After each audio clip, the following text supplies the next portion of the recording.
Adjunto otro circuito más para la resolución de fasores, ahora con circuito RL, resistencia e inductancia. En este caso vemos un circuito típico, pero en paralelo. Ahora, para la resolución del paralelo debemos recorrer las mismas fórmulas y primero pasar, como ya vimos en el video anterior, las relaciones del dominio del tiempo de este circuito al dominio de la frecuencia. Entonces empezáramos por la fuente. La fuente, que es esta, lo voy a poner aquí para repetirlo: 10 seno de 5000t menos 30 grados. Hay que pasarla al dominio de la frecuencia. Para el dominio de la frecuencia únicamente tomamos la amplitud, es decir, el Vp, en este caso el voltaje pico, y el ángulo de la posición, es decir, teta. Y construimos una representación fasorial. Sería 10 ángulo de menos 30 grados. Y así, de esta forma, simplemente paso la función del tiempo al dominio de la frecuencia. Ahora quedamos que la resistencia, no, el paso de la resistencia al del tiempo a la frecuencia es idéntico, entonces no va a haber ningún cambio. En el inductor sí va a haber un cambio, debido a que la reactancia inductiva va a ser igual a J omega L. Entonces, sería J omega, nuestro omega, hay que identificar la frecuencia de la red, que es esta, recuerden, omega t, función del tiempo, que vale 5000. Entonces sería 5000 por lo que tenemos es L, que es el valor de la inductancia, que es 1 mili, sería 1 por 10 a la menos 3. Ya no colocamos los henrys, automáticamente ya sabemos que eso nos va a dar ohms, debido a lo que es la reactancia inductiva. Entonces 1 mili por 5000, ahí lo tenemos, nos da 5. Entonces ahí quedó esa parte, 5 ohms sin ningún problema. Como se trata de un número complejo, acuérdense, esta J hay que agregarla. Entonces sería J 5 ohms. Entonces nunca hay que olvidar que las inductancias, y como veremos eventualmente el capacitor, también son unidades complejas, o imaginarias, mejor dicho. Entonces pasando todos estos valores, voy a borrar acá un poco, pasando todos estos valores al dominio de la frecuencia, es como redibujo mi circuito. Y cuando redibujo mi circuito en el dominio de la frecuencia, ya hablo de resistencias y de reactancias, que en sí me van a formar una impedancia. En este caso la reactancia inductiva vale J 5 ohms. La resistencia vale simplemente 5 ohms. Y la fuente, pasando al dominio de la frecuencia, valdría 10 ángulo de menos 30 grados.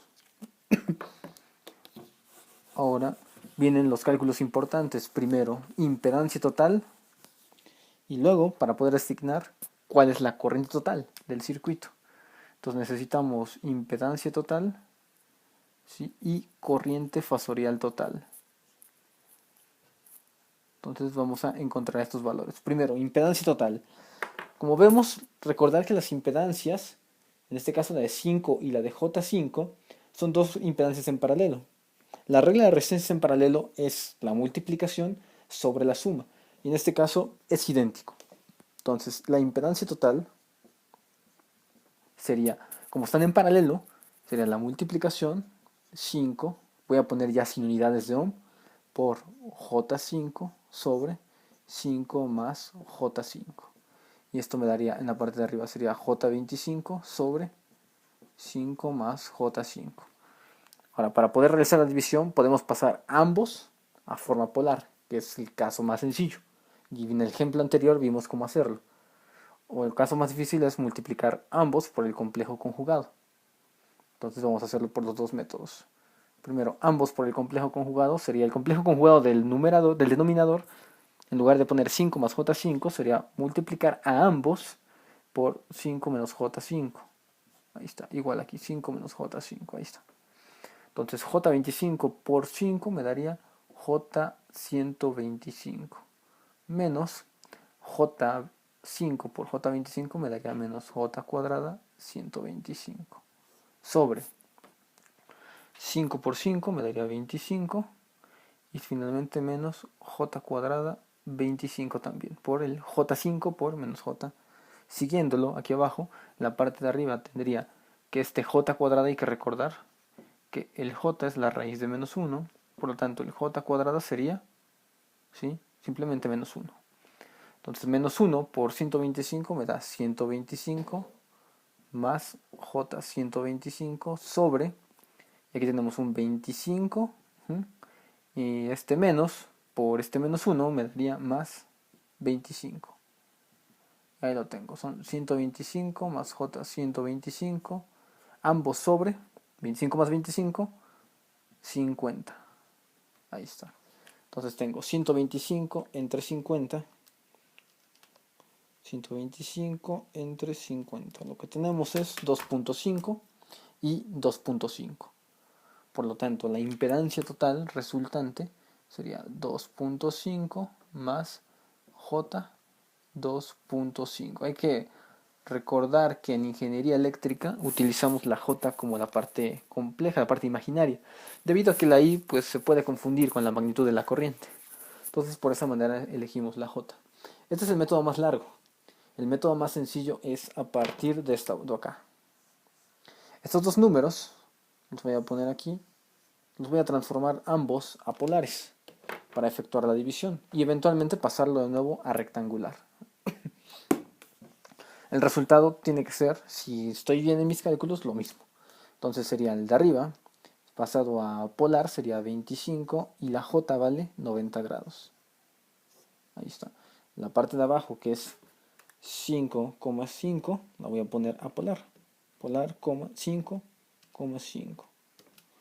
Entonces tengo que la parte sería 7.07 ángulo de, y como las dos son iguales, sin ningún problema será ángulo de 45 grados. Esto que me da 25 entre 7.5, 7.07. Vamos a ver, 25 entre 7.07, un aproximado, me da 3.53. Con un ángulo de 90 menos 45 me da 45 grados positivos. Y ahí está. Esto es exactamente lo mismo que esto. De aquí o acá podemos ir fácilmente con la calculadora y lo podemos denotar. Vamos a ver. Yo tengo el número polar y voy a pasar al rectangular para ver si en los dos estoy en lo correcto. Entonces sería rectangular 3. Traten de meter la mayor cantidad de cifras siempre. 53,45. Con dos cifras nos va a bastar. Y esto me da 2.49 en la parte real, es decir, 2.5 el aproximado. Y en la parte imaginaria me da 2.49 también. Entonces vemos que estamos correctos, no hay ningún problema. Obviamente utilizando la álgebra vamos a llegar al resultado más exacto, siempre. Utilizando la parte de la conversión hay que ser muy intuitivos en cuántos decimales tratar de tomar. Si tomamos la mayor cantidad de decimales, el resultado va a ser lo mejor o lo más correcto. Entonces ya tengo la impedancia. Y la tengo ya incluso en dos formas. La de 2.5 más J 2.5 y la otra impedancia, que es igual, o es la misma de hecho, solamente que es otra representación, 2.53 ángulo de 45 grados. Entonces eso me va a servir para calcular mi corriente total, debido a que ya tengo la impedancia equivalente de este circuito. Entonces la corriente total simplemente, según el fasor, va a ser voltaje fasorial o la fuente fasorial sobre la impedancia. El voltaje fasorial teníamos que era 10, ¿sí? Si no me equivoco era 10, ángulo de menos 30 grados, ya lo borré, sobre la impedancia. La impedancia no la voy a poner en rectangular, sino en polar, porque voy a efectuar una división y así es más fácil efectuar las divisiones. Entonces 10 ángulo de menos 30 entre 3.53 ángulo de 45. Lo único que tengo que hacer es 10 entre 3.53. Me da 2.83. Ahí está. Y el ángulo es la resta. Menos 30 menos 45 menos 75 grados y encuentro mi corriente fasorial. Entonces con esto ya sé cuánto se va a desfasar esta corriente, ¿ok? Ya iremos viendo ejemplos un poquito más específicos donde vemos las gráficas bien complementadas de los circuitos.